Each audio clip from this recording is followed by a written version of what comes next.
Okay. Hello again. Same topic, Sonnet 18, William Shakespeare, but from a different place.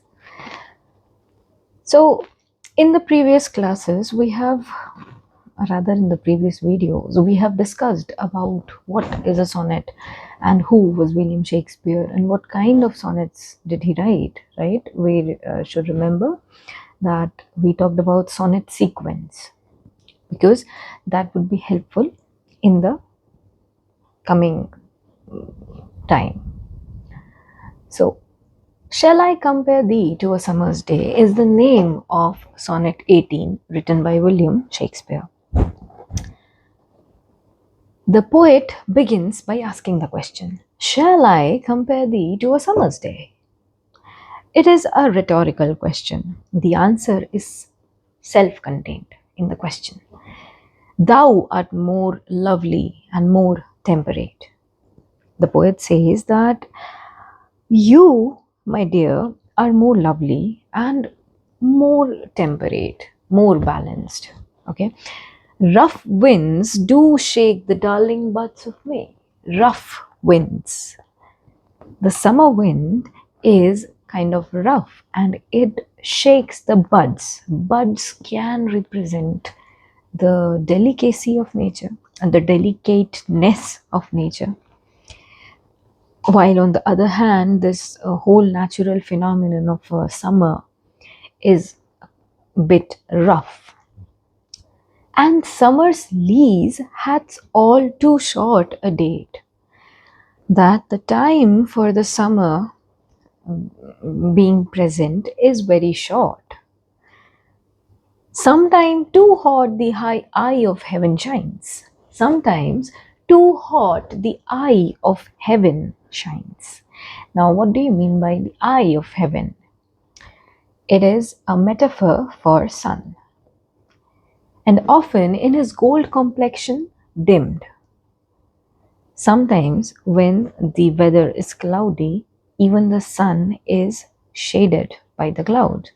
So, the eye of heaven, it shines sometimes too brightly that you know, Shakespeare is continuously in all the 4 to 5 lines, he has been talking about the um, imbalance in nature somehow, somewhere, because in the second line itself, he has said, Thou art more lovely and more temperate. He's talking about his beloved being more lovely, lovelier than the nature, lovelier and even more balanced than the natural phenomenon.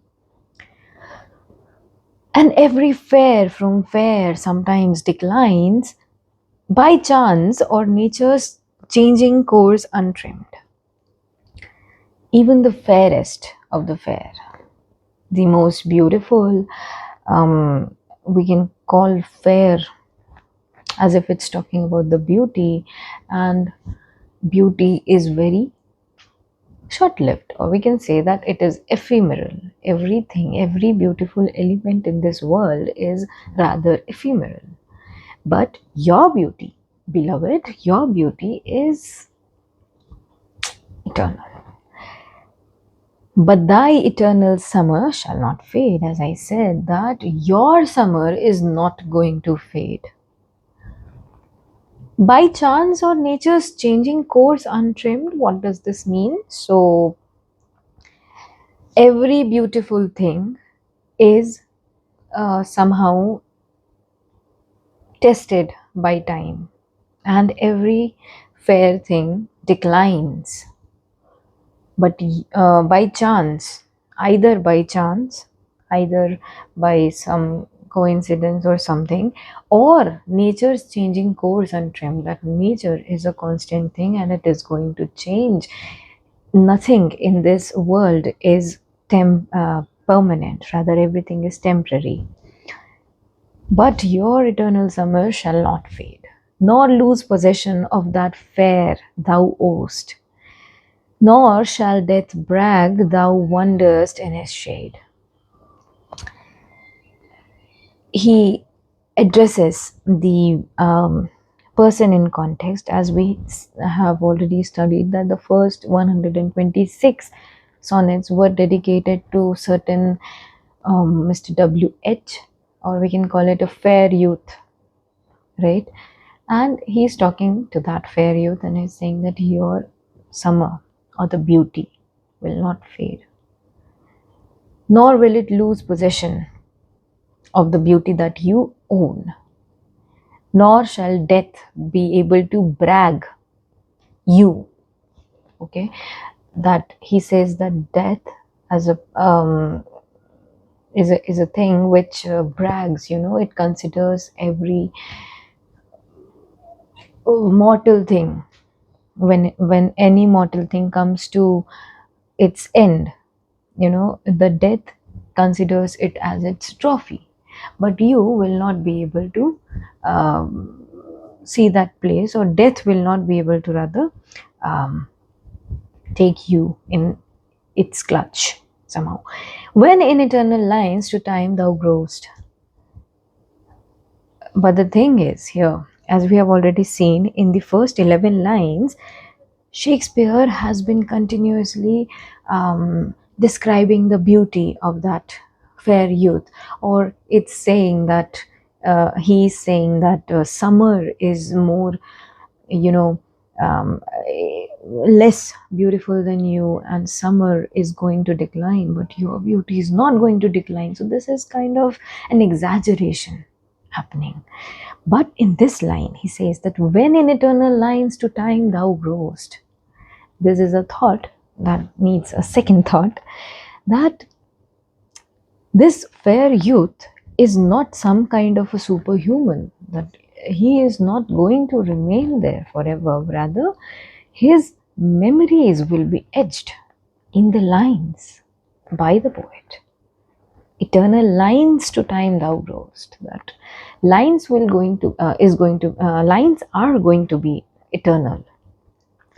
Then the couplet comes: so long as men can breathe or eyes can see, so long lives this, and this gives life to thee. This line or this poem is going to live as long as the mankind is going to breathe air or their eyes can see. This line, these lines will live as long as the humankind exists, and it will continue giving life to you. You will be eternalized by the lines that I write. So, this whole poem comes to an end here. Now it's time to understand the technicalities of the poem. Yes. So, before going to the thematic aspect, let's see the structure of the poem. If you remember, we had already discussed that English sonnet have this rhyme scheme: A, B, A, B, C, D, C, D, E, F, E, F, G, G. Right? This has to be the quatrain, quatrain, a quatrain, and a couplet. Three quatrains and a single couplet. A, B, A, B. Day temperate May date. C, D, C, D. Shines dim, declines untrimmed. E, F, E, F. Fade, O's, shade, grossed.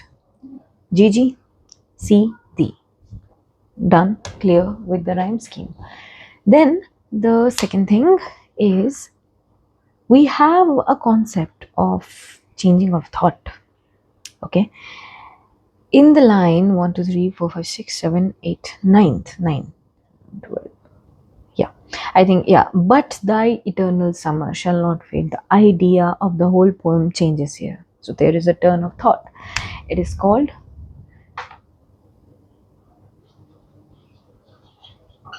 Volta. Sorry, it's not Caesura, it's Volta. Yes. So there is a Volta in line number 9. but thy eternal summer shall not fade. Until now, from the first line itself, he had been talking about how summer is a temporary season. It is going to shift and change, and its beauty is going to be lost. But your summer is not going to fade.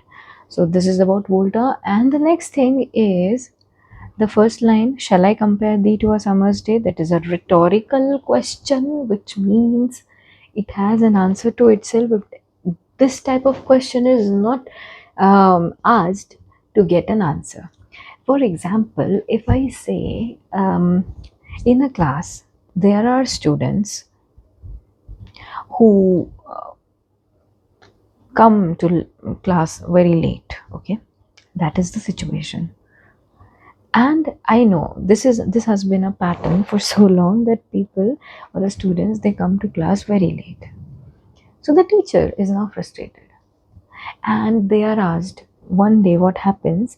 There is a program that is going to be held, and the teacher is instructed that the students have to be on time, rather even 1 hour before the actual class, right?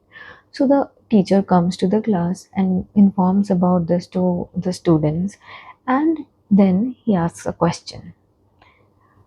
After all, who is going to make it 1 hour prior to the school timing? This is a rhetorical question. He is not demanding for an answer, rather, he knows that no one is going to make it to the class because the pattern has been set for so long. So that just brings out the frustration or the sadness of that teacher. So here, the same thing happens. The poet is not asking for an answer, shall I compare thee or not? Tell me yes or no. Rather, he goes on to say that no, I cannot compare you to a summer's day because you are more lovely, more temperate than the whole season. Third thing is done, the rhetorical question. Now, these words, they set the theme that the beloved is more lovely and more balanced than the rough wind. So instant, contradiction has come here, contrast between the nature and the beloved. And summer's lease hath all too short a date. So this shows the temporary nature of even the nature. ठीक है, nature मतलब capital N वाला nature, प्रकृति वाला nature. And then comes sometimes too hot the eye of heaven shines. This is sometime. So we had already discussed that eye of heaven refers to sun. Okay, this refers to sun, so this is a metaphor. Very good. Then further we have and every fair from fair sometimes declines. So fair from fair, this is called alliteration, repetition of sound. So this is alliteration we have. Then here we have a change of thought. So this is Volta. Okay, Volta हो गया. But thy eternal summer shall not fade. Then we have, nor lose possession of that fair thou owest, nor shall death brag thou wanderest in his shade, when in eternal lines to time thou growest. Now here, the whole, the three lines, nor say grows tak, it can be considered a reference to his previous sonnets. As I had already told you in the previous class about sonnet sequence, that consider all the sonnets as a piece of jigsaw puzzle and arrange them, you will get a whole uniform plot in it. So in fact, he mentions about time in his sonnets previously. In sonnet 15, he says that then the conceit of this inconstant stay sets you rich in youth before my sight, where wasteful time debateth with decay. to change your day of youth to sullied night, and all in war with time for love of you. As it takes from you, I engraft you new. I engraft you new का मतलब हो रहा है that this poet is having this idea that yeah, now he is going to eternalize the youth who is actually mortal, because time will take him, okay, debate it with decay, and all in war with time for love of you. As he takes you, the time will take away the youth, and I will engraft you new. I will make you, I will give you rebirth, in my lines. So this is kind of, referring to his previous sonnet about time. And then in another sonnet, sonnet number 16, he says that, again, wait, just give me a moment. Yes, he says that, but wherefore do you, not you a mightier way make war upon this bloody tyrant time? We are referring here with the concept of time. Okay, this is simply how Shakespeare, or the narrator of the sonnet, is referring to time. So in the previous sonnets, he has referred to time being a very powerful thing, but then in sonnet number 15 he says that yeah, I think engrave you in my lines. And in sonnet 18 he rather makes the idea concrete that yes, I will make you immortal, even more permanent than nature, which is temporary. The season is temporary. So that is the work of sonnet sequence. Sonnet sequence yahi hota hai, connecting the previous things. And then we have the couplet. So long as men can breathe or eyes can see, so long lives this, and this gives life to thee. So there is a sound, e, a sound hai that is poetic in nature. So we know that this sonnet has been divided into three quatrains and a couplet. We know the rhyme scheme, okay, and we know the thematic aspect of the whole sonnet.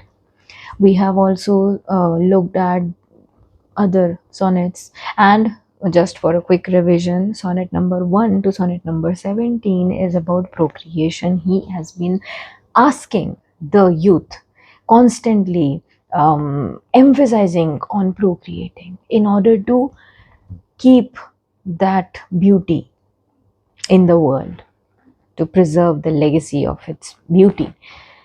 But in sonnet number 18, the whole idea of asking continuously, poking that youth to reproduce, he instead shifts to this idea that wait, why to ask that person to procreate when I can be the one who can instill the permanence of his beauty in this world through my lines?